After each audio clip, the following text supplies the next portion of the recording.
এই যে লাখ লাখ টাকার মাদকদ্রব্য যাদবপুরে ঢুকতো, সেই জায়গাটা তো আমি আটকে দিয়েছিলাম, সুতরাং সেইখানেও একটা কিন্তু লাখ লাখ টাকার মাদক ঢুকতো মানে বুঝলাম। মাদক ঢুকতো মানে প্রতিদিন সন্ধ্যাবেলা অজস্র মাদকের ব্যবহার যাদবপুরের ক্যাম্পাসে হতো।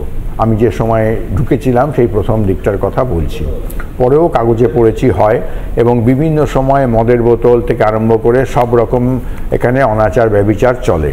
তো সেই জায়গাটাকে আটকে ছিলাম, কারণ আমি মধ্যরাত্রে টহল দিতাম এবং সেই সময় আমি যাদের যাদের ধরতে পেরেছি তাদের তক্ষুনি তাদের বিরুদ্ধে আইনানুগ ব্যবস্থা নিয়েছি।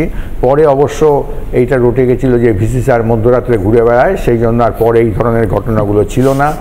আর মানে আপনি নিজে যেতেন, আমি নিজে মধ্যরাত্রে টহল দিতাম। তখন আপনি সিসিটিভির কথা বলেননি? হ্যাঁ, সিসিটিভি তো লাগাই, তারপরেই তো সিসিটিভি লাগাই আমি, এবং সমস্ত জায়গায় ফ্লাড লাইট দিয়েছিলাম, যার ফলে কোনো জায়গা অন্ধকার ছিল না, যার ফলে এই ধরনের বাইরের লোক এসেও যে অনাচার ব্যভিচার করবে সেই সুযোগটা ছিল না।